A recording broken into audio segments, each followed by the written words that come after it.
imirwano ikomeje gukarariya muri Burasirazuba bwa Repubulika Iharanira Demokarasi ya Kongo, hagati y'ingabo n'ubundi za leta zikomeje kugaba ibitero ahantu henshi hatandukanye. Ubu ngo bahagezweho ni mu Gakenke n'ibice bihegereye.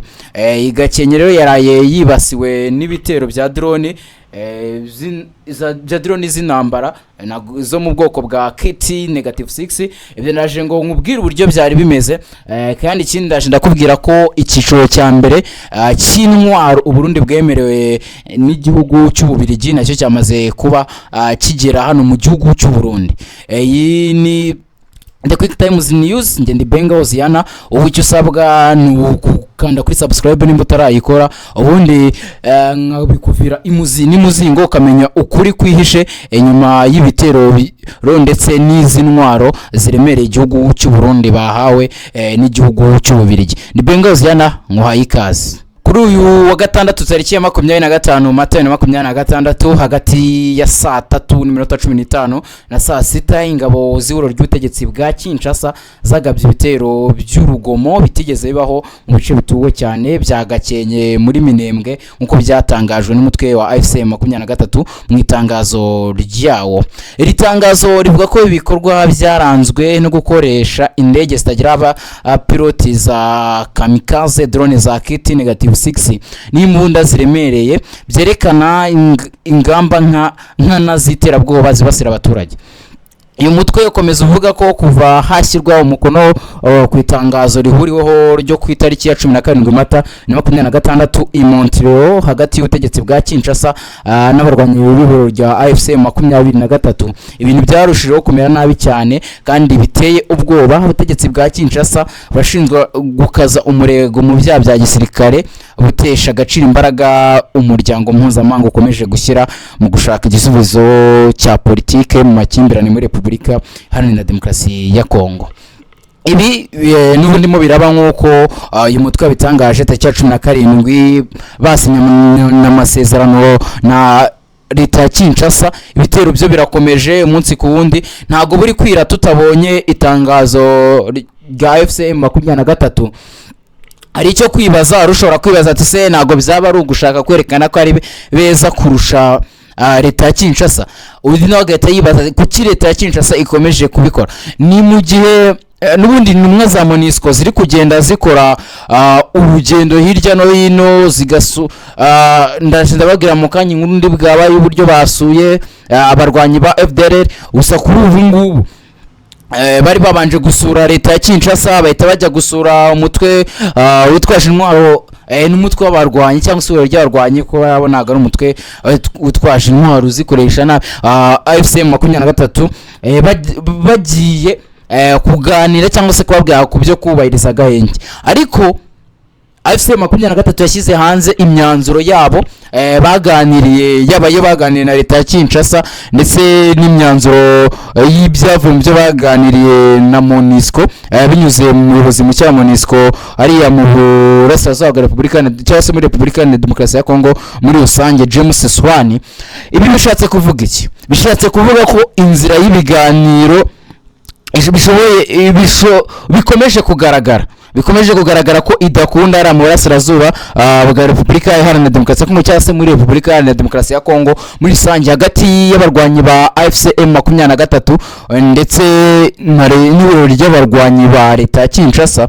Ibyo bimaze kugaragara cyane bitewe n'uko n'ubundi ni gufata iki ya 17 bakiri mu biganiro leta ya Kinshasa yagabye ibitero. Kugeza amagingo ya leta ya Kinshasa miracyagaba ibitero.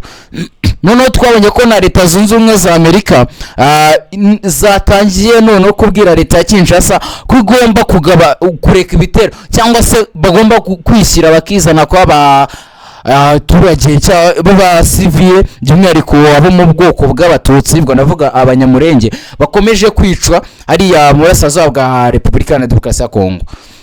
Icyo mbona hari abashyizweho bashinzwe kurebera kara Gahenge, noneho bakagombye gukora iperereza ryimbitse niba AFC 23 ibyiri kuvuga iri kubivuga gushaka kwerekana leta ya Kinshasa nk'aho ari mbi, ikaba yakurikiranwa n'ubutabera mpuzamahanga, cyangwa se leta ya Kinshasa niba koko iri kugaba ibyo bitero ku mutwe w'abarwanyi ba AFCM 23 ndavuga mu bice bagenzura, by'umwihariko ikabigaba ku baturage b'abasivile, nayo igomba gukurikiranwa niba iryozwa ibyaha by'intambara, nabyo ikaba yabiryozwa, imiryango mpuzamahanga ikagira ikintu ikora. Ndakomeza kubakurikiranira iyi ntambara yo mu burasirazuba bwa Repubulika Iharanira Demokarasi ya Kongo, ariko ubona ko ibintu bikomeje kuba bibi kurusha. Ubu nuko nk'uko bimeze. Ikindi mugomba kumenya mbere yuko ngenda, Burundi bwamaze kwakira drone za mbere bwemerewe n'Ububiligi. Aya ni amakuru dukesha ikinyamakuru bwiza.com. Uburundi buvuga ko Burundi bwamaze kwakira drone zibarirwa muri 500 ndetse n'ibindi bikoresho bya gisirikare nk'uko amakuru tubakesha ariko bitangaza. Ibi byaba bishatse kuvuga iki? Ku munsi w'ejo Ababiligi bigaramye iby'ibi bitero bivuga ko bazafatanyamo n'u Burundi, Repubulika Iharanira Demokarasi ya Kongo, South Africa, Angola ndetse na Tanzania ku ngabo z'u Rwanda. Byaba ari Burundi ndetse na SADC, n'ibindi bihugu byo muri SADC. Ibintu mbona ko niba koko ari ukuri,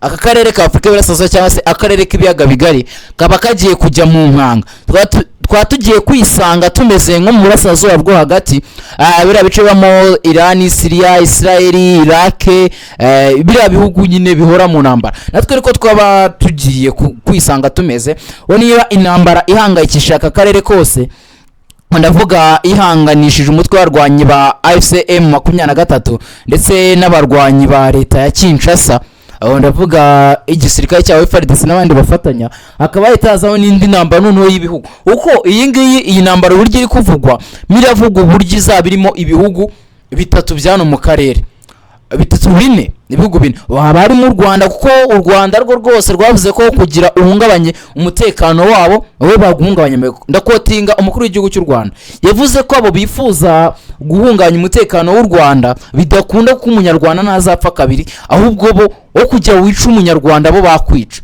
Ibyo ni ibyavuzwe n'umukuru w'igihugu ashaka kwerekana nyine uburyo umuturage w'u Rwanda aba ari ku isonga. Icyo nshaka kuvugaho aho ngaho, iyo ntambara bwaba igiye kujya mu Rwanda, kuko u Rwanda rwo ntirwaguhereza byagenze gute ushaka guhunganya umutekano w'abaturarwanda. Abakabiri barimo Tanzania, gatatu harimo Uburundi, noneho aribo ba mastermind cyangwa se aribo ba nyiri imipangu, hakaba harimo Repubulika Iharanira Demokarasi ya Kongo, hakaba harimo bwo South Africa, yo ntago turi mu karere kamwe ariko nayo n'ubundi muri SADC, hakaba harimo na hari abavuga ngo ibivugwa byose siko biba, ariko nanone ibyavuzwe byose siko bitaba. Nanone umunyarwanda niwe waciye umugani ngo nta ndurivugira ubusa ku musozi. Ushobora kugira icyo gitekerezo, hari uburyo ugira igitekerezo kibi ukakigumana ukazarinda ugipfana. Uko ngiye ku bwanjye mbona abarundi baba ihisemo nabi kurusha ikindi gihe cyose baba barafashe imyanzuro mibi. Amateka baba bashutswe cyane n'igihugu cy'Ububiligi ndetse n'ikindi gihugu cyashaka kuza gutera u Rwanda, cyaba kiguye mu mutego w'Ububiligi kandi bikakigiraho ingaruka kurusha byagira ingaruka ku Bubiligi. Ububiligi niba bwumva u Rwanda, ubutegetsi bw'u Rwanda ari ikibazo kuri bo, nekeza ko bakaje gutera ubwabo, ariko nabo barabizi, bazi ukuri ku gisirikare cy'u Rwanda, nabo barabizi ko bitaborohera abe na gato. No gutegereza tukareba hazaza haka karere k'ibiyaga bigari. Ndi Benga Oziana, iyi ni The Quick Times News. Wekisabwa no gureba aho handitse subscribe ukanda subscribe, ubundi tukabana mu makuru n'ibiganiro bya The Quick Times News. Turabakunda cyane, amahoro n'imigisha abane namwe. Mu kanya duhure mu yandi makuru agiye kubagezweho iminota mike iri imbere.